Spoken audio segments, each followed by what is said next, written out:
Hello student, कैसे हो आप लोग। आशा करता हूँ बहुत अच्छे होंगे। आज मैं इलेक्ट्रिक पोटेंशियल एंड कैपेसिटेंस की एक नई derivation that is electric potential due to dipole at equatorial position पे क्या है करने वाले हैं।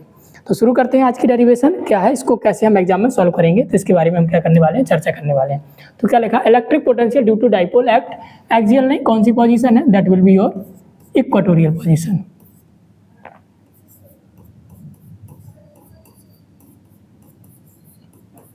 कौन सा पॉइंट है, that will be your equatorial position या इक्वेटोरियल पॉइंट। तो जैसा कि आपको सामने दिख रहा है, मैं मान लेता हूँ एक डाइपोल है जिस पर कौन कौन सा चार्ज है, -q और +q। दोनों के बीच का सेपरेशन कितना होता है, बोले सर दोनों के बीच का सेपरेशन होता है 2a। मान लेते हैं दोनों के बीच का सेपरेशन कितना है, 2a है, और O इसका सेंटर है। तो बताइए a हो जाएगा और a भी क्या हो जाएगा, a और a दोनों मिलकर कितना हो जाएगा, 2a हो जाएगा। वही चीज़ मुझे लिखना है, बोले क्या, consider a dipole having a charge -q and +q separated by distance 2a। इतना आपने देख लिया। मैं मान लेता हूँ एक पॉइंट P है जो इक्वेटोरियल है, तो इक्वेटोरियल पोजीशन होती है, यानी O से सेंटर से क्या डाल दो, परपेंडिकुलर डाल दो। तो मैंने देखा कि जो एक P है, P is your equatorial point जिसकी सेंटर से कितनी दूरी है, R है। R दूरी पर एक पॉइंट P है जिसकी इक्वेटोरियल पोजीशन है, उस पर मुझे क्या कैलकुलेट करना है, इलेक्ट्रिक पोटेंशियल इस डाइपोल के द्वारा। तो वही चीज़ लिखो, बोले सर क्या, लेट PV यानी equatorial point at a distance, कितना डिस्टेंस पर, R, कहाँ से, from the centre of dipole.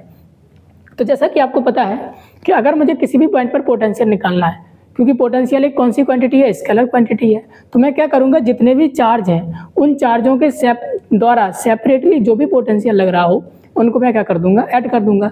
अगर मैं कहूँ मुझे P पर पोटेंशियल फाइंड करना है, तो मुझे कुछ नहीं करना है, P पर पहले पोटेंशियल कैलकुलेट कर दो +q का, और फिर पोटेंशियल कैलकुलेट कर दो -q का। दोनों पोटेंशियल को आपस में क्या कर दो, ऐड कर दो। तो वही चीज़ करेंगे। From figure electric potential at P is given by, बोले सर अगर मुझे P पर टोटल पोटेंशियल निकालना है तो मैं कुछ नहीं करूँगा, potential due to +q charge और plus potential due to -q charge, दोनों को मैं क्या कर दूंगा, ऐड कर दूंगा।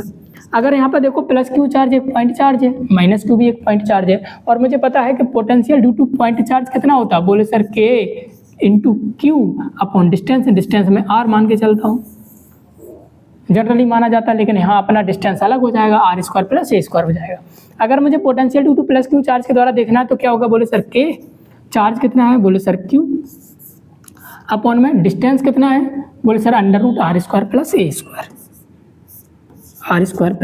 a²।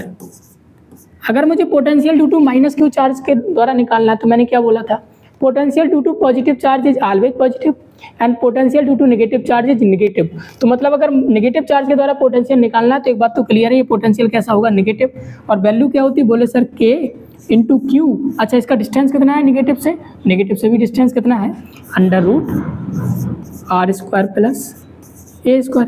अगर आप देख रहे होगे ये दोनों क्वांटिटी सेम है, एक प्लस की है और एक माइनस की है, दोनों आपस में कट जाएंगी, यानी नेट पोटेंशियल कितना बचेगा, तो द नेट पोटेंशियल इज 0।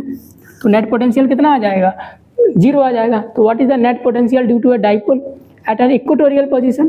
तो इक्वेटोरियल पोजीशन पर नेट जो पोटेंशियल होता है वो कितना होता है, टोटल पोटेंशियल होता है वो कितना होता है, 0 होता है। तो ये था electric potential due to dipole at an equatorial position. आशा करते हैं आपको समझ में आया होगा, बहुत ही इजी डेरिवेशन थी। यदि अभी भी आपको कोई डाउट होता है तो आप उसे कमेंट सेक्शन में लिख के हमें बता सकते हैं। Thank you very much, have a nice day.